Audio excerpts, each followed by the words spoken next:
Because what is human is not an established state. It is a possibility.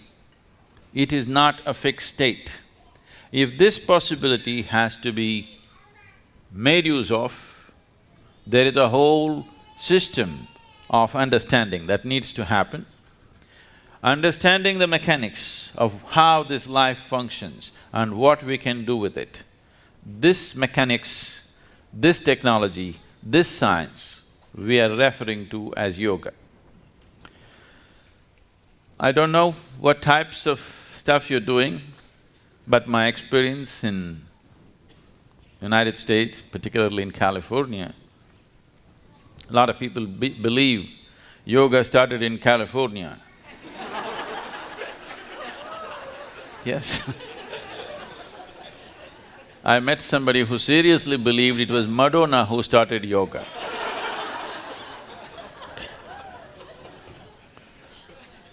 Yes.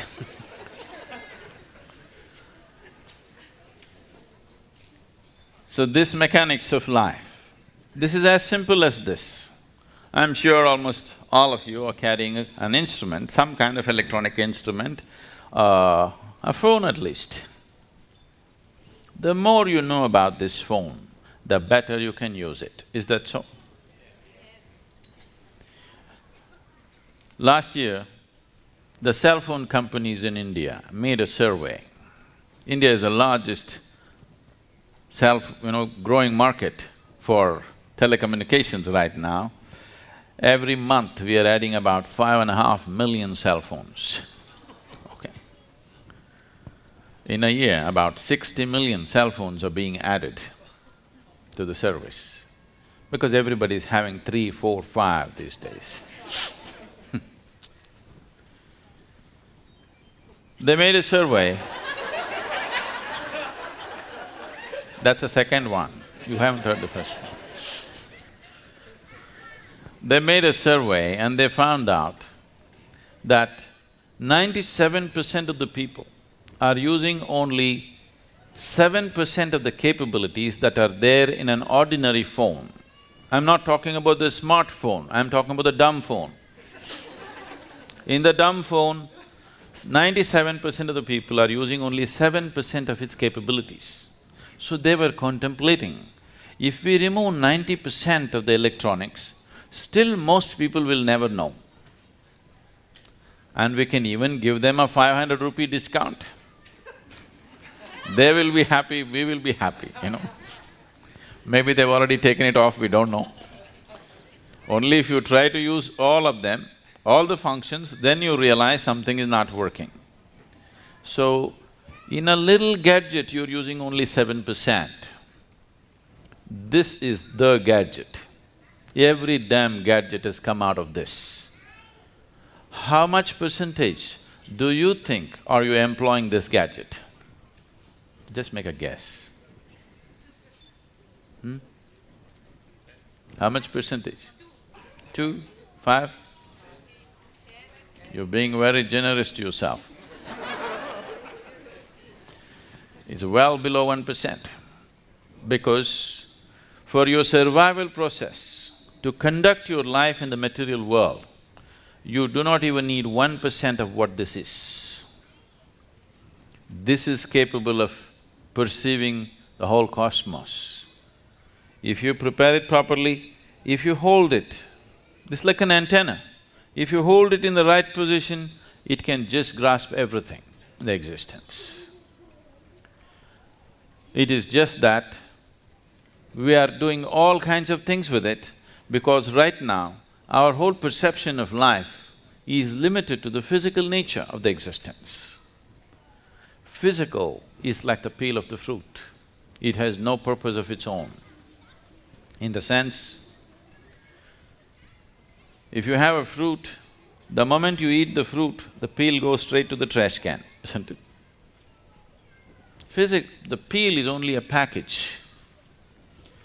Only because the fruit is valuable, package is important. Right now as you sit here, this body is very important. You have to feed this, you have to clothe this, you have to decorate this, you have to pamper this in so many ways. Tomorrow morning, that's something inside which you never experienced. If that goes away, nobody wants to have any business with this. Yes? Only because the fruit is inside, this peel has become very valuable. Now, yoga means not just about twisting your body, not about standing on your head, not about holding your breath. All these things a circus artist can do better than most yogis. Really? Yes or no? You don't think so? A circus artist can do far better than most yogis in terms of twisting the body, doing this, doing that, holding different positions. That is not the purpose of yoga. Unfortunately, if you utter the word yoga, people think you have to be in some impossible posture. Yoga is not about postures. It is just a minuscule aspect of yoga. Yoga means, in your experience, everything has become one. The word yog means union. What is the union? What can unite with what? As you sit here, your idea and your sense and your experience of who you are is very strong. You're here as an individual. But what the trees are exhaling right now, you're inhaling. What you're exhaling, the trees are inhaling. Or in other words, one half of your lung is hanging out there. Yes or no? This is not just in terms of breath. Today, modern physics is proving to you that as you sit here, every subatomic particle in your body is in constant transaction with everything else in the existence. If this transaction stops, you will cease to exist. So yoga means to know it by experience. Modern science is proving to you the whole existence is just one energy. The religions of the world have been screaming for a long time that God is everywhere. Whether you say God is everywhere or you say everything is one energy, are we talking about the same reality or a different reality? God is everywhere, everything is same energy. Are we talking about the same reality or a different reality? Same reality.